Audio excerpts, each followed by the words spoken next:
Okay, looks like we should be live. It says it's streaming, so it might take a second to catch up. Turn my volume down, good deal. And we hit play on this. Oh, that's the very end, of course. Naturally. Stop play.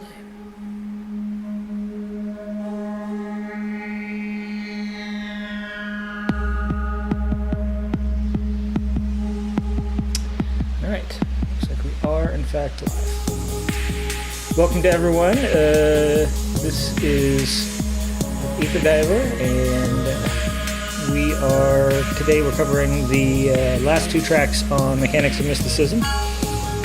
Temple of Entheogen Beckons, which is track 11, and Sceince of the Night, which is track 12. This is Temple of Entheogen Beckons. Just going to let this play for a minute. People filter in if they're going to filter in. Good friend iHeart Noise is here. Has been waiting patiently for us to start for like 20 minutes. We won't wait too long. I think most people end up watching these on VOD anyway, so it's just easier for me to film on the streams than to try and do them as edited things. Alright, so this track was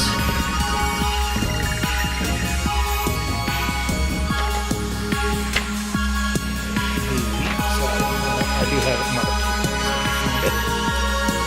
So this is the 8th track that I did, 6th jam. Because again, I did 2 tracks before I started doing the jam stuff.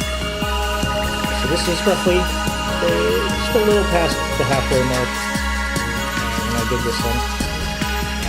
This is at 73 BPM, and it is in G sharp chord. It uses 1, 4, and 2 and 5 chords, but they are power chords with a weird harmonic thing that I did. I'll get to that in a minute. And again, I'm sorry, my music theory, I know certain things I know pretty well, certain things I don't know as well. So, like, I don't have the actual chords written down, but if you go into the mode of G sharp Dorian and do the 1 chord, the 2 chord, the 4 chord, and the 5 chord, that's the mode I use. Instrumentation wise, on the jam, on the improv that I put this together, drum boot impact as usual. Had the Hydra doing chords, a patch called Exotic Mouse, and then the modular was doing playing a role here. It's doing the sweep. We'll cover that specifically at some point. There's a sweep, filter sweep that kind of goes through this whole thing, and that's what that's doing. It's a saw sweep, called a function. Sloth is modifying the saw's phase. It's the phased saw on the Clavis twin waves, which is like kind of a super saw effect when you move the phase around, where it gives you like a super saw movement effect. And it's going into the carbon filter.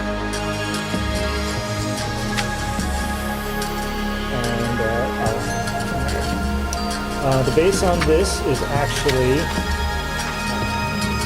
the tube synth which is a soft synth on the MPC. So a number of these tracks actually I use the soft synths on the MPC. The choir on this is also an MPC soft synth. It is a patch on the hype synth, which is sort of, it's kind of like their version of Pigments or Serum or whatever. It's basically wavetable based, but it's got some other stuff.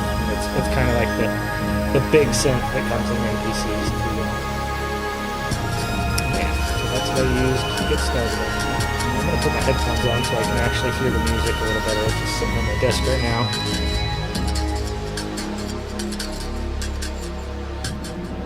Alright. And look at that, we got through the whole track more or less. Well, no more or less, we are officially through the track. Okay, yeah, and then, so that was the basic part there. Those parts all came from the, like I say, MPC, and whatnot. And then later I added, I didn't note that I used the Strega on here, but I'd be willing to bet that I did. And by this point, I was just like, of course I used it. Yeah, I see here. It's on my notes. So I was using the Strega. There's 2 Strega parts. I think, here we go. This one here. Yeah, so this is one of the initial leads that was done for the track, this Strega. Again, by the time I get more than halfway through the project, my note-taking is, starts to fall off a little. Certain parts of it get better, certain parts of it get worse. I forgot to write down in here that I used the Strega, so, that's something. Yeah, so this is the Hydrosynth chords patch. And again, these are playing the power chords. So that's just the root and the fifth. Those aren't really chords, I know. They're power chords. And then what I did, was, if you come down here,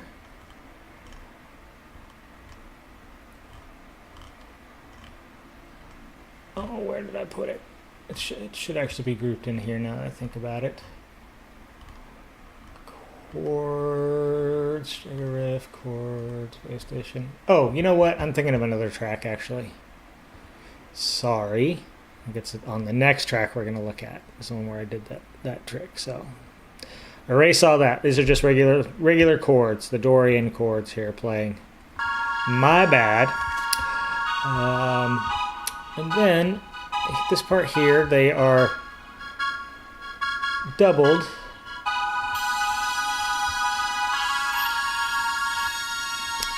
This is the doubling here. This is a wave station patch. It's called the Big Pad. It is like all the wave station patches that I use, or most of them anyway. It's a preset, and this one is in RAM 2 bank, which makes me think this might be one of the ones that came with the actual wave station? Question mark? I don't know. It's one that Korg released in any case at some point. So, oh, thank you, iHeartNoise. Appreciate you letting me know you could hear and everything. Let me know if the sound's too. I think I haven't messed with the settings, but computers being what they are, sometimes things just get squirrely. So if I'm too loud, if the music's too loud, if you can't hear me over it or it over me, let me know and I can try and adjust that. Yeah. So that's the chords there. And again, sorry about misleading you there. I guess we can just go through this from bottom to top. Oh, actually, before we do that, I did want to mention this one has a bit of an origin story. This track was inspired by a track on my 2022 album, Tales of Ether Space. So after I released that album, I sent it to a bunch of friends of mine, and most of them just... which, by the way, I highly recommend if you share your music, if you post it, publish it to whatever forums, that you send an email to your friends that have ever expressed any level of interest in your music whatsoever, to just to, like share it with a sort of an explanation of what they're looking at, and the fact that you'd appreciate them checking it out if they get a minute. You can't ever have too many ears on your stuff. I think it's easy for us to assume that our friends just kind of know what we're up to and are paying enough attention to us to realize that we had an album come out, and that to want to listen to it. And I think that that's great. And if you have friends that will seek your stuff out without being reminded that it exists and listen to it, lucky you. That's fantastic. But if you don't, and I think most of us don't actually, we might have some friends that will, but we also have more friends that won't, who might actually be to some degree interested in it. I do think it's a worthwhile exercise to just shoot a quick email on every release. I mean, if you're super prolific and you release stuff once a week, maybe that's too much. But if you're like me and release, between 1 and 3 things a year, it's not that big of a deal to drop an email to. I have a group of like 15 or 20 friends I email to. A lot of them don't even bother to respond, but I'd say about half of them get back to me in some regard and say, hey, cool, I listened to this, or I liked that, or whatever. Or, sometimes I say I haven't had a chance to listen to it, but I will when I get a minute. And who knows if they ever do or not. But I'm giving them the opportunity. I'm asking them to do it. And sometimes you get good results, which is the point of this story. So I sent this album, Tales of Etherspace, that's on my Bandcamp, etherdiver.bandcamp.com, if you want to check it out. Sent that album out to a friend of mine, or to a bunch of friends of mine. And one of my friends, his name is Eric, he took the time to comment on every single track. He went track by track through it and gave me commentary on every single track, what he thought of it, what he liked and what he didn't like. And it was amazing. It's like one of the nicest things anyone has ever done for me. And one of the tracks on there, I'd have to check if people are actually interested. I guess I can look it up here while I'm telling the story. There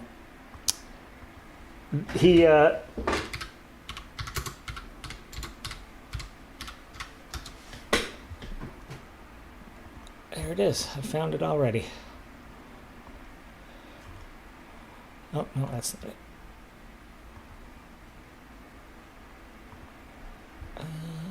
There it is. That's the one.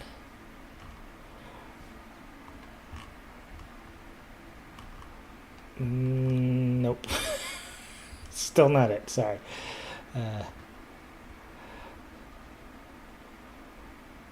Surely this is the one. This is it. Okay, finally. Sorry about all that.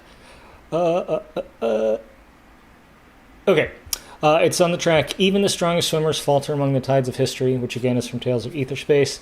And he said, I wish the thicker sounds came in earlier, but I like it. It makes me feel like I'm meditating with Buddhists in Tibet while high on something. And it's the second part of that, the makes me feel like I'm meditating with Buddhists in Tibet while high on something. I thought, oh, what a cool mental image. To me, it was more than just that. It sort of triggered this image of coming upon this temple in some forest somewhere full of these monks who are, facilitating whatever mystic experience this person's having. And that led me to the title, the Temple of Entheogen Beckons, and this sort of mental image of it being this sort of temple music for this weird, mysterious temple deep within this internal forest, mental forest, if you will. And so that was the inspiration for this song. I just had this strong mental picture of this Temple of Entheogen somewhere out there in imaginary space, beckoning people to it, calling them in. And of course, it's ties into the larger theme here, Mechanics of Mysticism, and that entheogens, I don't know if you're familiar with that term, entheogens, another word for psychedelic drugs. Entheogens, it's like a Greek neologism that means to become divine within.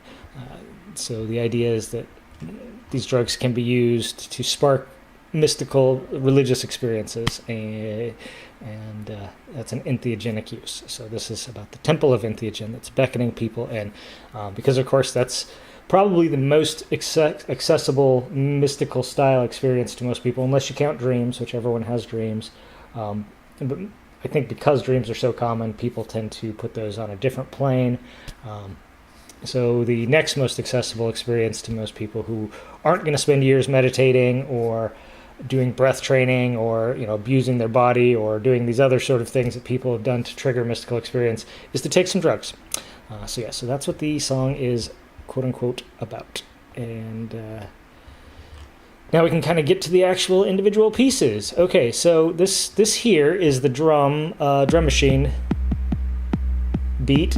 And as you can see, this is one long extruded piece. So this is I probably edited it, cut up the clips into the MPC, and then this is what the cut up, looped version that came out was. So this is probably not just what came straight out of the drum machine right here. This was probably cut up in the MPC, would be my guess. But I don't really know for sure, and I don't have those files in front of me.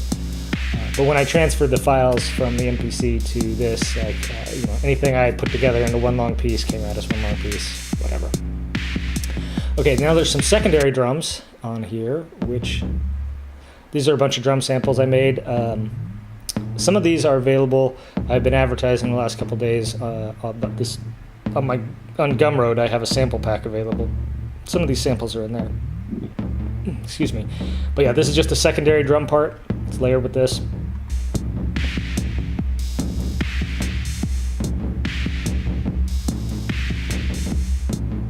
Okay. And then the only other part in here, might be worth drawing attention to. So that's some reverse drum effects that I use to lead into some parts for the outro here. Yeah, and of course that's just, I put some reverb on the drums, channeled to a third track, reversed, snipped, and then put them in here. It's pretty common, pretty simple technique. Okay, so, and this is, you might notice, like, I have all these grouped. So this is like a 32, 33 track. These last 3 tracks are just MIDI that's not going anywhere. It's just storage, basically. So I have the drum group 1, drums high group, bass group, chords, and lead groups, and FX group. And these are for mixing, simplicity when mixing. That's why I do this, because it gets a little overwhelming. But once I have the mixing within these groups essentially nailed, like, in other words, the relation of this drum track to this drum track is dialed in, then it's really easy to mix the drums as a whole, going up or down,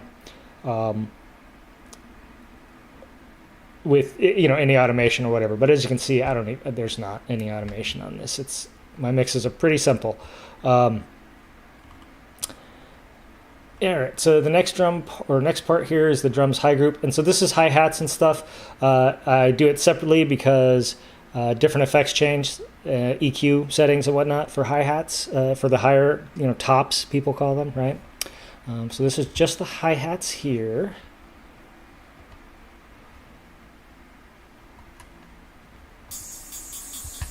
Yeah, and I've got those going through a phaser flanger. It looks like it's a phaser, actually, and some delay. And it's there's obviously a lot of, you can probably see here, but you can also hear, if you're on headphones, that this is a very stereoized effect. There's the right ear is doing something very different than what the left ear is doing. And then this is a shaker. And so this one, on some of them I recorded like shaker throughout as I was going, so it's like live shaker. This one, I recorded me playing the shaker and put it into a simpler rather, and cut it up with a random trigger. So each time it's going to trigger a different piece of the thing here. Give it a little more like variety. So, and we're rolling the low end off. This is just my channel strip here. Rolling a little bit of the low end off. Got a phaser and delay. So very similar effects chain as to the hats. Sounds kind of neat, huh? Okay. Next is the bass. Okay, so the original bass was, as I mentioned, this is the tube synth in the MPC. It's like one of the built-in synthesizers, and I'm sure this was a preset because I never got into the habit of creating my own patches on any of those synths. Just a little fiddly being inside the MPC and everything. So this is a preset. I don't have it written down what the preset is, or maybe I do. Maybe I do. Sometimes I read my notes, it's not even clear to myself what I've written. But, tube synth, oh, it does. It's strong growth preset, or string growth. My handwriting is terrible. Something growth is the name of the preset. if anyone has an MPC and actually cares, I can look it up when I get my MPC unpacked. And then I've doubled this in parts, as you can see, with the Cherry Audio Mercury 4 plugin. And I think this is not a preset. This is just like this is just me like dialing it in, because this is such a simple synthesizer that it's even using presets seems kind of silly in a way, when you can just like whip up whatever you need on the fly. So I just made a real quick, simple bass patch. Uses saw wave and a sub, I think, and a little bit of filtering. Pretty basic stuff. I think this is the only time that this Mercury 4 plugin is used on this album. There might be one other instance, real briefly. Yeah, and then towards this part. So here, before it was playing this kind of little percussive bup bup bup bup, and then here it switches to this, because as you can see, this switches to that, and so together you get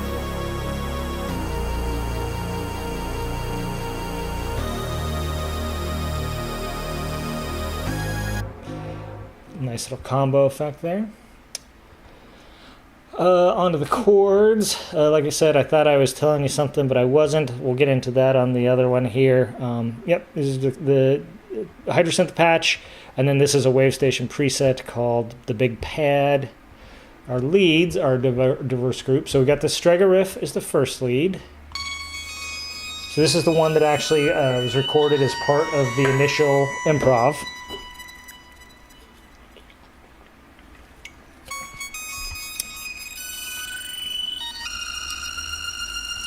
And here it's getting a little more abstract, just playing some extended notes and drones. And then later, when I was recording and producing all this and doing later writing, I added this Terra line. So this is Soma Terra. That's the synthesizer that looks like a block of wood here. Actually, I just have it sitting right here. I can show you it.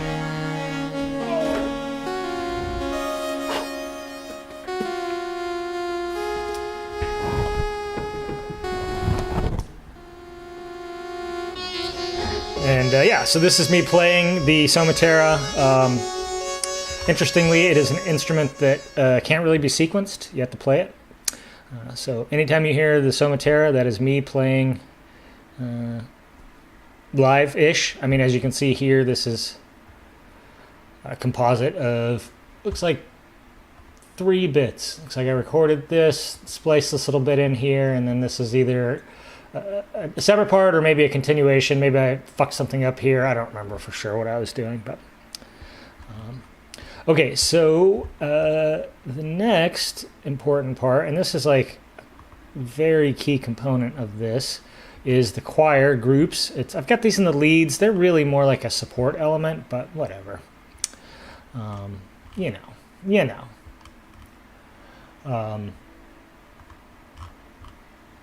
And so this choir, this is the hype choir here.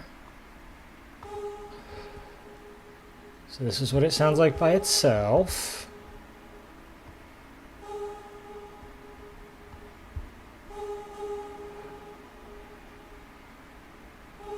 Oh, thanks. Yeah, this one does have kind of a Berlin School vibe. Like, at least to me, I would think of it as more Berlin School adjacent. Although I guess if you're just talking about this choir, the choir definitely does. And then that's doubled with, this is it says K4 custom choir. So one of the reasons I bought that K4 originally was because I wanted to use some of the choir sounds on it. Choir, piano, and string stuff is what I was sort of, quasi-realistic strings was what I was missing in my original Dallas setup. That's why I got the K4. Although I bought the MPC around the same time, and I didn't realize that the MPC would have all that stuff in. I should have realized that it would, but I basically bought them simultaneously and realized pretty quickly I didn't strictly need it. But anyway, K4 does some pretty decent choir sounds, as long as you're not looking for something that's going to convince someone it's a real choir. It's a cool synth choir sound. So these two layered together sound like this. So the hype sound is doing most of the heavy lifting, but the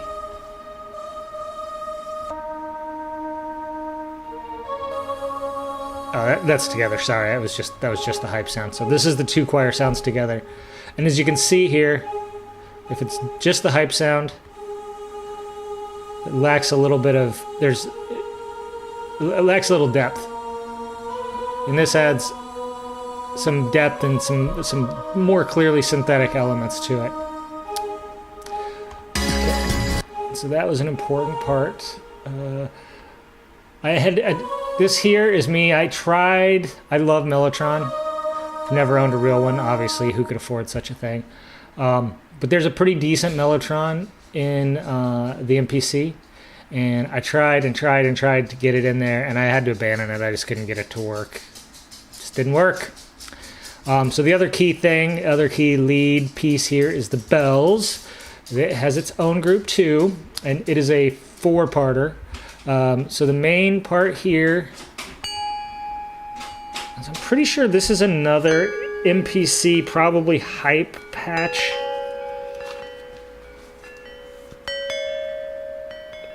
Which again, my terrible note taking, I didn't bother to write that down.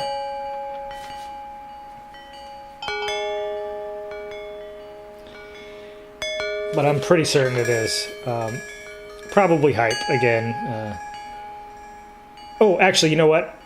Yeah, so that's right. I think this was originally an OP6 patch, or OP4 patch, rather, or OPX4. There's an FM plugin, OP4X, that's what it's called. Yeah, that's what it was. So this was originally the MPC's FM plugin, did these bells, and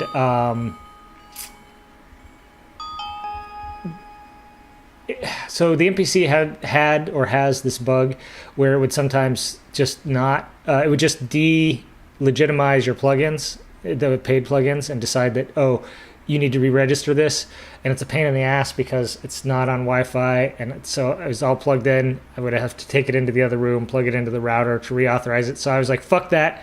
So I just transferred the part. So I'm pretty sure that this bell is also hype. It was originally some FM bells. I ended up just transferring it to hype for that core bell sound there. That's this one here.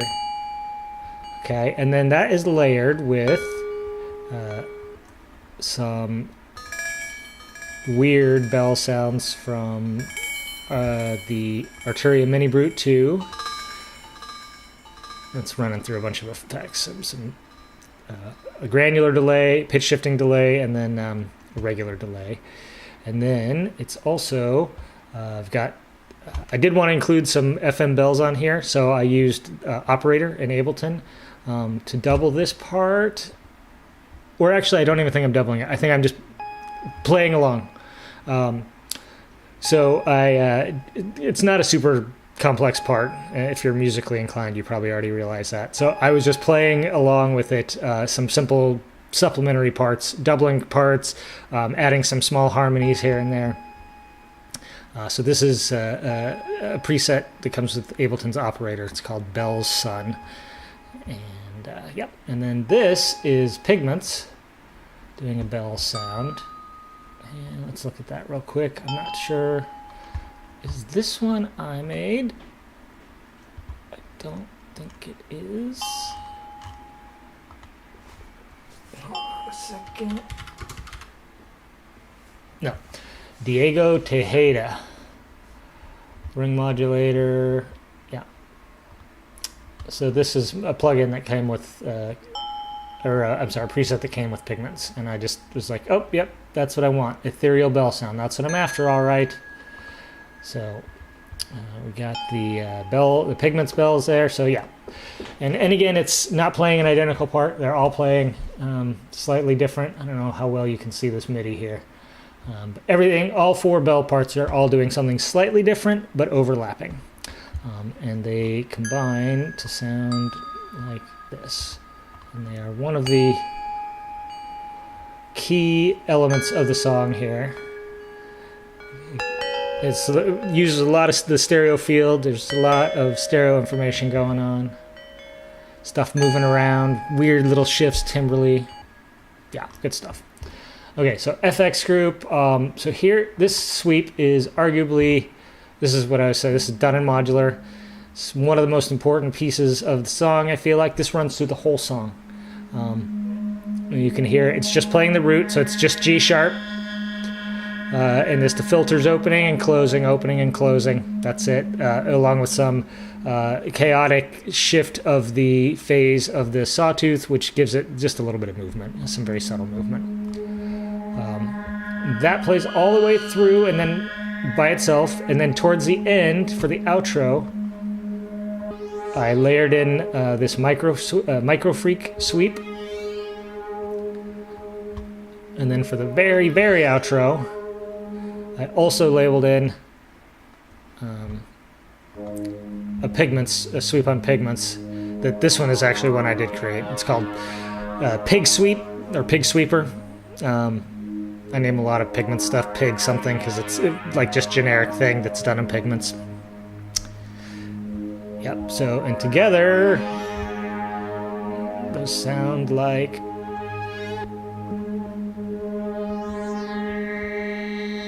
So it gets, after the sweep runs through the whole thing, at the very end, it just basically gets a little more complex, a little more timbrally complex, a little more depth to it. Just as a little, see you out. We'll see you out. Okay, so other effects here, atmospheric-wise, is this is the Strega just making some weird bubble sounds. I'm pretty sure this is just me after the fact, screwing around with the touch plates and, playing with the echo and just making this. That came later in the process for sure. I'm pretty sure that was like layered in. Probably while it was still in the MPC, although I'm not positive about that. Actually, it's far enough down. It might have been after I'd already transferred to Ableton. And then the last piece is what's called Incense FX. And so this is, let me just play it for you. It's kind of a noisy, airy texture. Because I was picturing this temple in my mind. And I had the bells, I had the choirs, which is like chanting monks, and some of the like these bubbles from the Strega are like the weird sort of psychedelic effects, like wavering, lights, the trees shifting or whatever in the background. The lead is. That's the sort of, that's just the lead, whatever. But I felt like, okay, so the piece that we're missing here, you can't have a mystical temple without some incense burning. And so I added this. This is the incense track. It's just it's a noise track. I believe it's a Morphogene track I did. Just playing with some like granular effects, really short samples, just to make some interesting textured noise. Yeah, and it literally runs, it fades in the beginning, runs in the background low-key throughout the whole track. It's not really doing anything musical at all. You can see, or kind of hear it filters in and out, like there's more or less timbral complexity in it. Yeah. It might not even be Morphogene. It might be like some kind of feedback patch on the Desmodius Versio or whatever. I don't remember. By that point, I remember having an inspiration for what to do for it, and I just cranked it out in like 20 minutes. I know it was in modular. That's what I can remember for sure. And that is it. That is the Temple of Entheogen Beckons. That takes us to the end. We can look at mastering chain real quick. Again, I don't believe there's any automation on... Nope, no automation on the mastering chain, so it's all, again, pretty straightforward. Just a little bit of... This is my standard chain. I'll go through it more on the other one. It's worth noting that this is a little more EQing than I usually do. There was obviously a couple of troubled spots here where things were building up, and so I just added a little cut here and some roll off here to take care of that with maybe just the tiniest bit of boost here. Anyway, whatever. That's it. That is the Temple of Entheogen Beckons. I'm going to load up this other one. If you have questions about that, go ahead and ask them. I'll pull up the file again if I need to. But probably I can just answer any questions without actually looking at the file. And here we are, onto the final track. This is Sceince of the Night. This one has probably not quite as interesting of a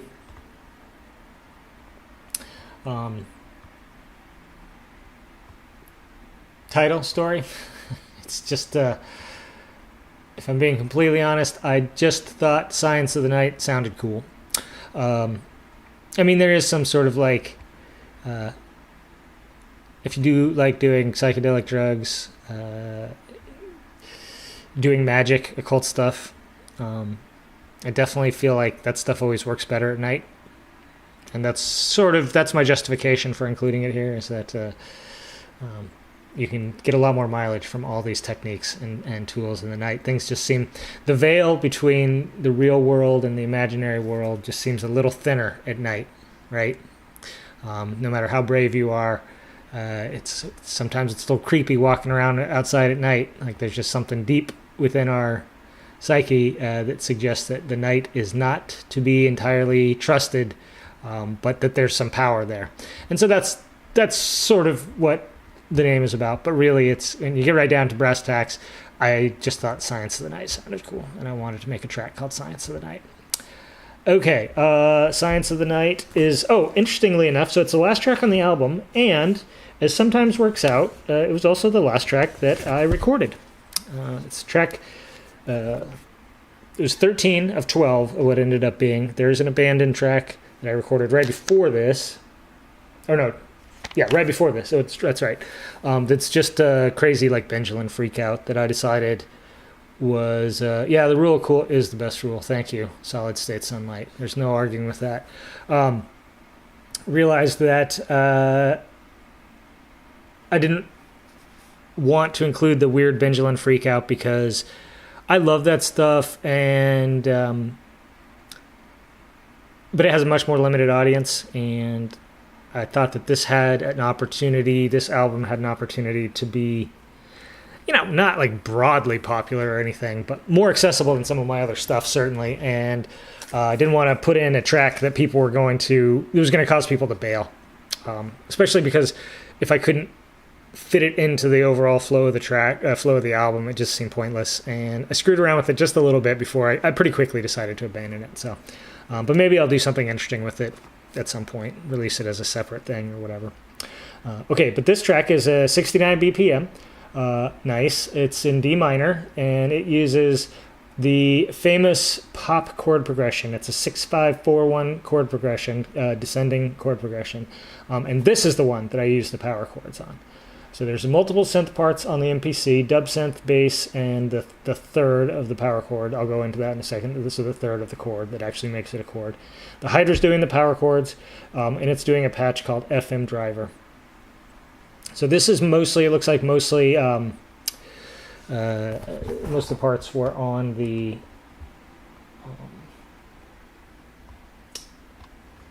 internal to the MPC, or a bunch of parts were. I bet the bass is probably...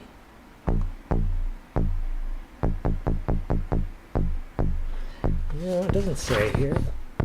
Oh wait, no, this is definitely, the dub synth, the bass, and the third, right. So this is definitely in the MPC. Duh, I just read that. Good lord. Chords, K4, there's the third.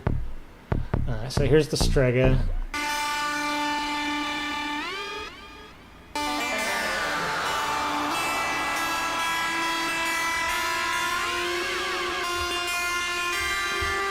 This would have been one of the original parts, that's why I mention it. But, okay, we can go track by track. Here's the drum machine.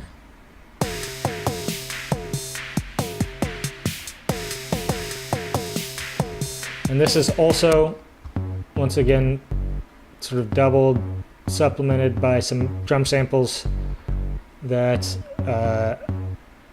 these are almost certainly drum samples I made in modular, and some of them are in that sample pack that I've been flogging. That's interesting. So that says drum, but hardly sounds like drums, right?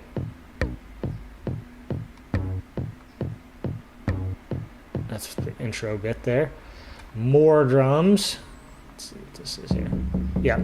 So these are definitely drum samples. These I recognize, the actual samples. Some of these I've been using, these drum samples I've been using for years. thing you're hearing right now is called Noise Tom. And pretty certain that's in that sample pack that I've been advertising on Gumroad. It's a sound I made. Gosh, I don't even remember how I made it or when I made it, but it's at least 5 years old. It's old. It's pretty old. I think I made it pretty soon after I started making music again in 2019, so it's probably like 6 years old now. So here is, it says hat rack. So this is it's a drum rack for hi-hat stuff. And yeah, so it's 4 hi-hat samples, probably 2 panned to the right and 2 to the left, 1 open, 1 closed, something like that. Oh, actually, nope, they're all closed. Never mind. So 4 closed hi-hat, but all panned. That's definitely what I was doing here. It's like a fun panning thing. Once again, get my channel strip. I got 2 different choruses on this one. So I got a Juno chorus and then the default chorus here, and then a delay.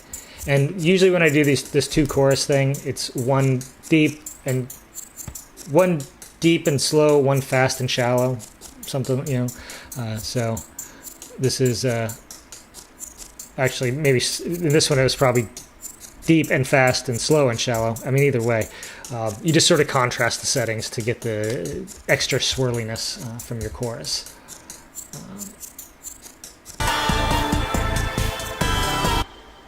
And the bass, like I said, this one, so this is that's from one of the MPC synths. It's probably from their dedicated bass synth, which is kind of like sort of loosely based on a 303, I think.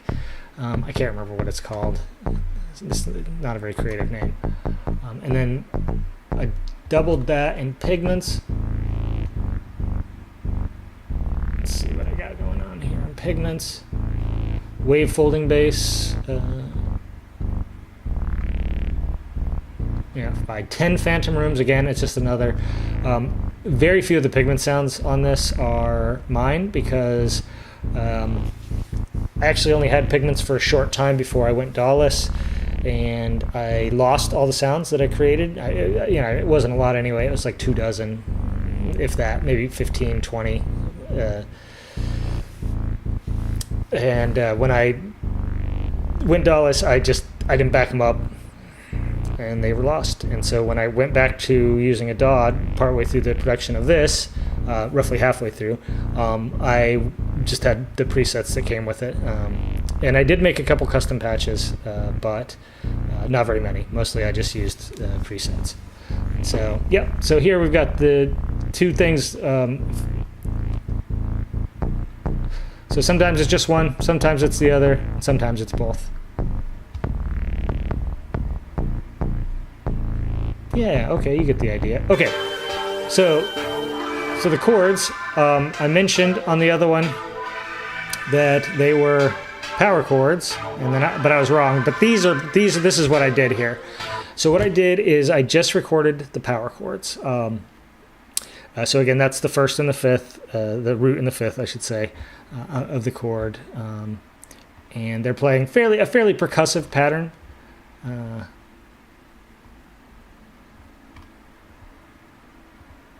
Again, just play that here too. Different chords, but still same thing. Not different chords, I mean different sound, but playing the same, also still playing the power chords, the root and the 5th. Okay, and then this, so this track is just playing the 3rd so it's completing the chord. So this,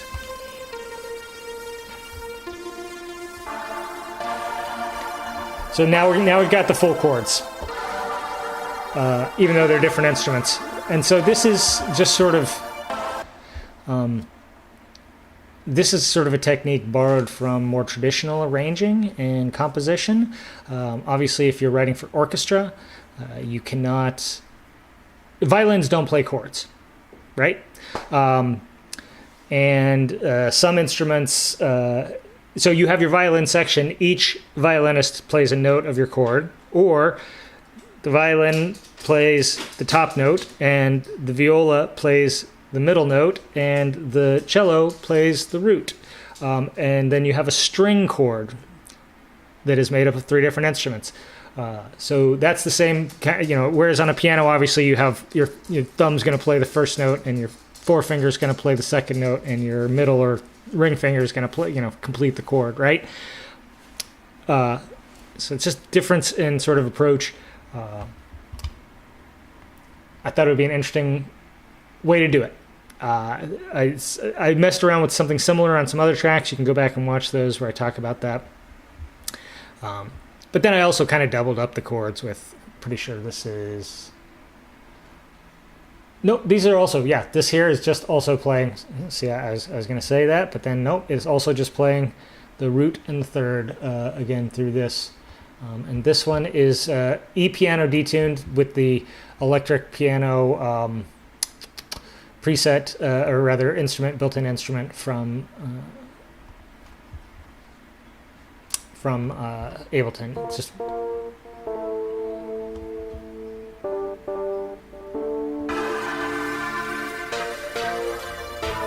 Yeah, and then the last piece of it is this K4 support, which I think is not positive what it's playing. It's probably playing the same thing, but it might be just be playing the third too. Put them all together and you have actual chords.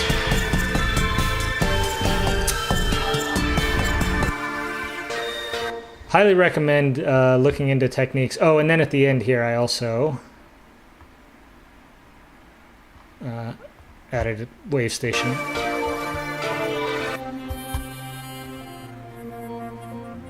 And it's just playing single notes. Patch is called Harmonic Motion. This is definitely one of the original presets from the wave station. It's just all layered up.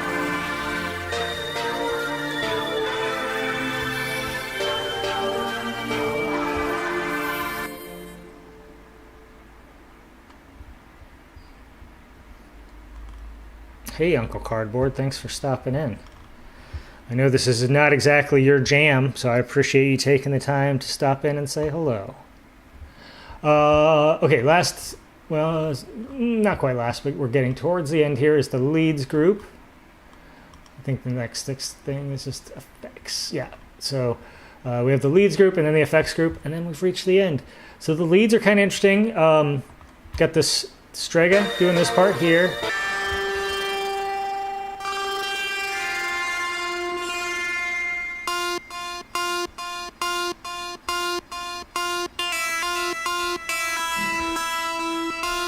And this is a little bit cut up.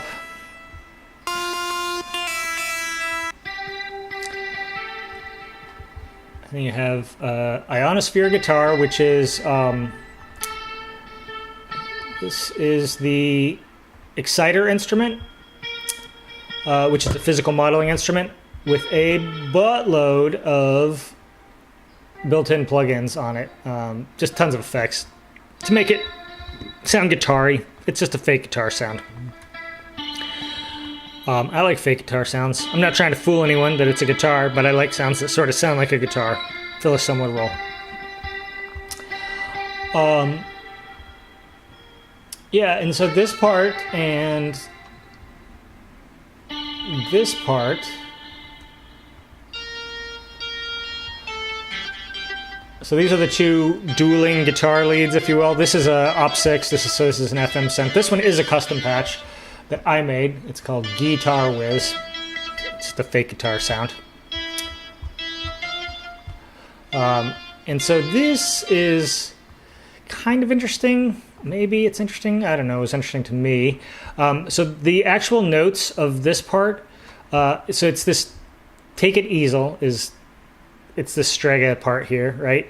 Which I've edited. I have edited the Strega part here.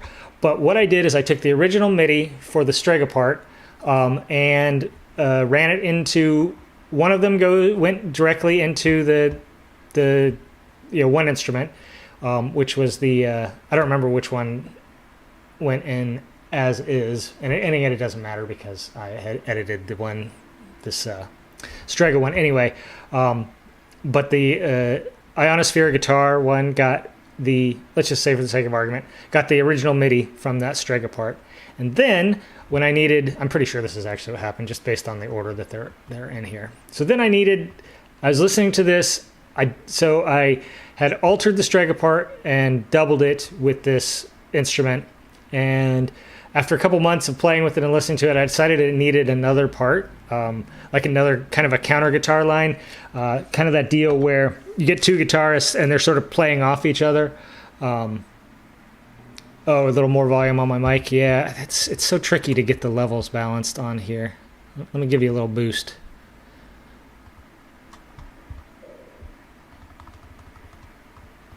Push it to 3 dBs. Burp, burp. Yeah, so this Op6 track, I decided to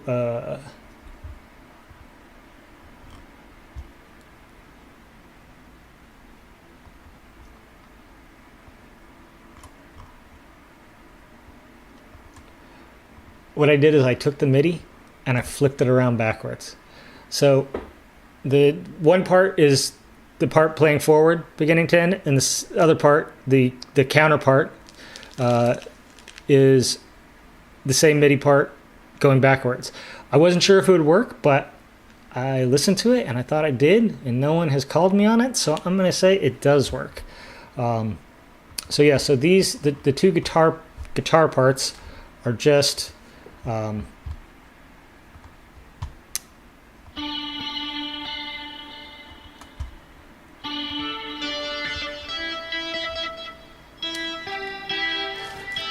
so the idea again is like, you know, a guitar part where like you got two guitarists that are playing overlapping but different parts that kind of play off of each other, and they're literally just one playing the same notes backwards as the other's playing forwards.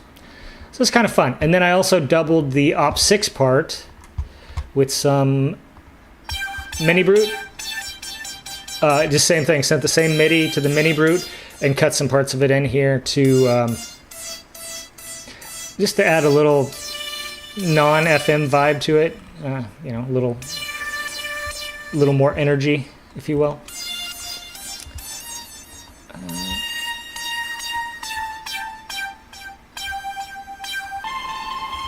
Okay, and then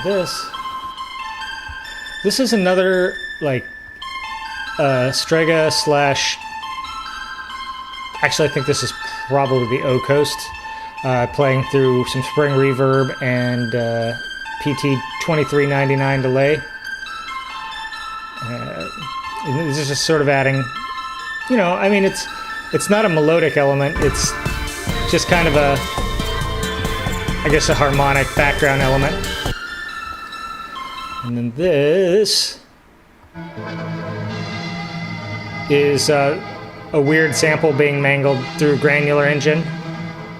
I think it's a preset. It's in the Quanta plugin for iPad. I think that's the only appearance the iPad made on here. And then the final piece of this puzzle, of this track, is this nighttime ambience.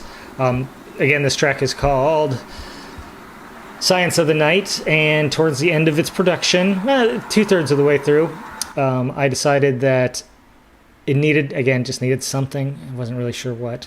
And I was like, well, it's Sceince of the Night, so it probably needs the night, right? We need to have the sound of the night. So I went out one night at like 11 o'clock and put my digital recorder just on my front step, closed the door, went inside, let it run for like 10 minutes.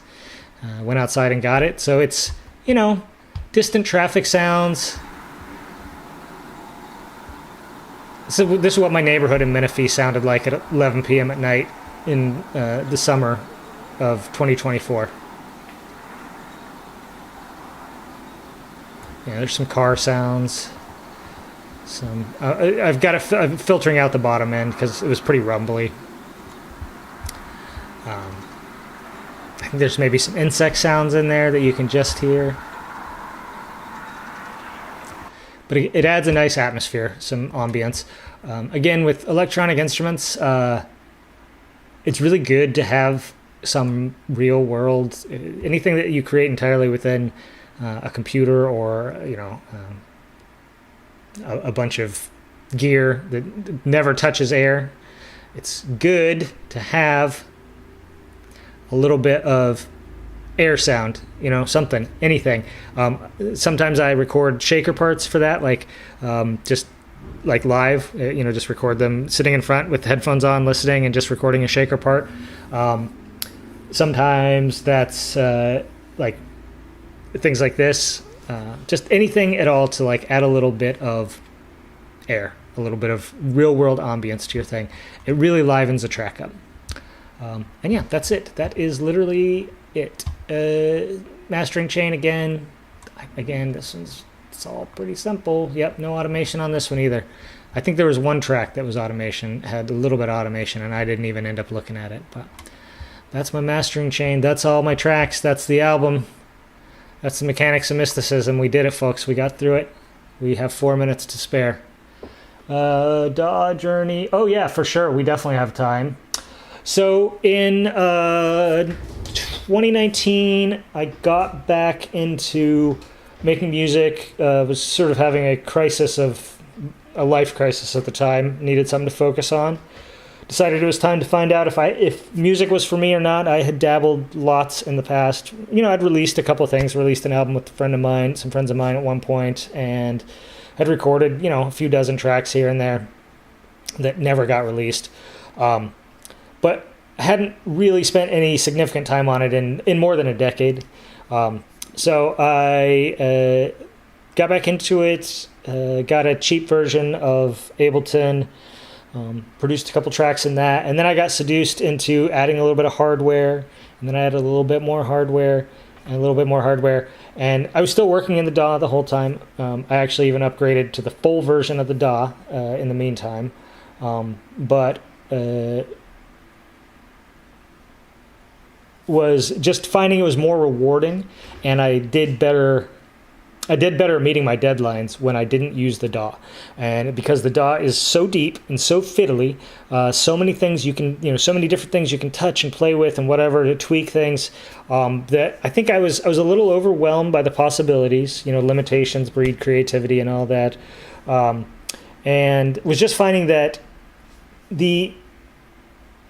So towards the end of 2019, the end of this year that I gave myself to figure out if this was something I was actually doing, or early 2020, but before COVID actually hit, I had realized that the DAW offered more possibilities, and that overall my tracks that I made in the DAW sounded better than the ones I didn't, but that they did not sound enough better to justify the amount of extra time that I would spend on them. So in other words, I would typically knock out tracks outside of the DAW in, say 3 days, 3 to 5 days, but something in the DAW would take me 10 days or 15 days or 20 days. And I would be slightly happier with the result, but only let's say 7% happier, but it took me twice as much time. And I decided that at that point, my skills were such that it made more sense to make more music, even if it was not quite the highest caliber available to me at the time, because the extra time wasn't really showing in the final product. If I played, even though I would hear a difference in the track that I did in the DAW, if I played them for someone else, I think someone would be equally unimpressed or equally impressed. I don't have to be too mean to myself with the DAW-less and the DAW'd track, but which is to say, not that impressed. They'd be like, yeah, that's great, man, cool, keep up the good work, maybe you'll get something people actually want to listen to at some point. And so it just seemed like it was not really a very useful way for me to spend my time. Also, since the DAW is in the computer, it tended to trigger my ADD pretty bad. I would just I'd go to work on music, but let me check my email in this other window. Oh, something needs updated, let me take care of that real quick. What's going on social media? Instead of versus when I was DAW-less, I might get distracted for a second, but I would have to then pick up my phone, kind of change tacks instead of just tabbing to a new window.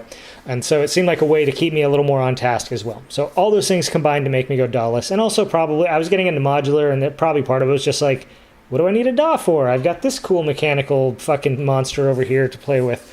So yeah, so I went DAWless. I did that for 3 years. 2020, 2021, 2022, 2023. 4 years. I did it for 4 years. And then in 2024, after about a year of working on this album, I won't say that I'd hit a wall, but I was definitely sort of butting up against it.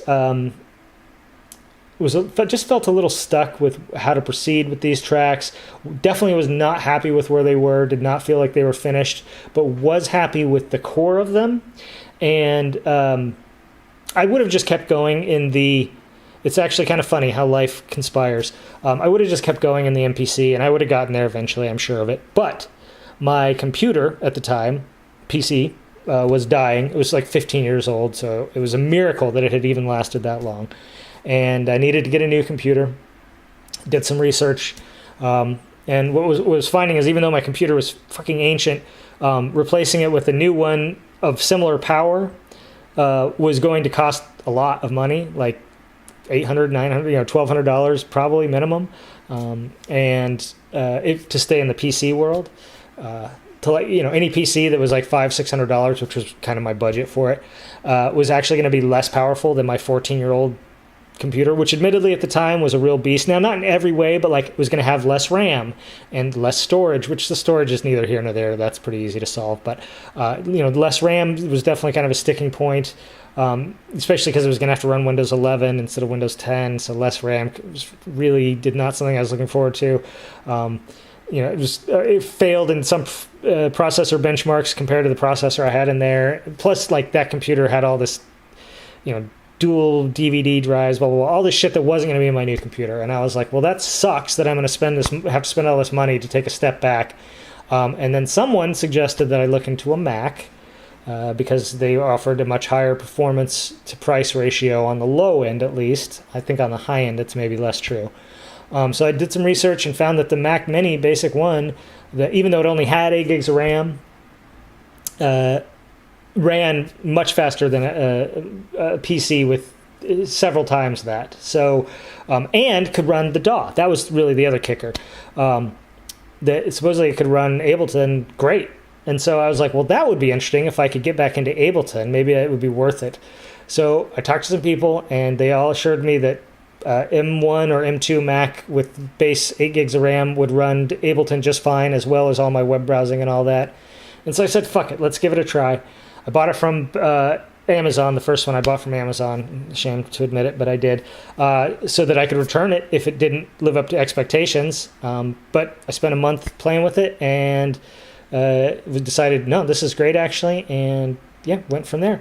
And so what I found is that after 3 or 4 years of being DAWless and producing a number of albums DAWless, that now these extra tools were no longer a distraction or a way to be fiddly, but I understood what they were, when to leave them alone and when to actually use them, what I actually needed certain things for, and so I was not losing nearly as much time in the DAW as I was in the... And also part of it is the MPC is a DAW. It's just a DAW in a box. So it seemed kind of silly to be like, oh, I'm DAWless when I was running everything out of a weak or more constrained DAW anyway. So yeah, so I was like, screw it. I'm a DAW guy now. I'm back in the box. I'm hybrid, I should say. I still have my modular setup right here to my left. You can maybe just see it in the corner of the camera here. But yeah, that's basically it. That's how I came back to being a DAW-based guy after several years, 5-6 years of being DAWless, is just realizing that I had matured enough to make it work. So thank you for the question. I was probably way too much info, and you probably fell asleep during the middle of that explanation, but I appreciate you letting me ramble. Yeah, and we're up. Time's up. We're running a little long because I talked too long. I talked for 10 minutes. I answered that question in 10 minutes. It probably could have been done in 2. But thank you for asking all the same.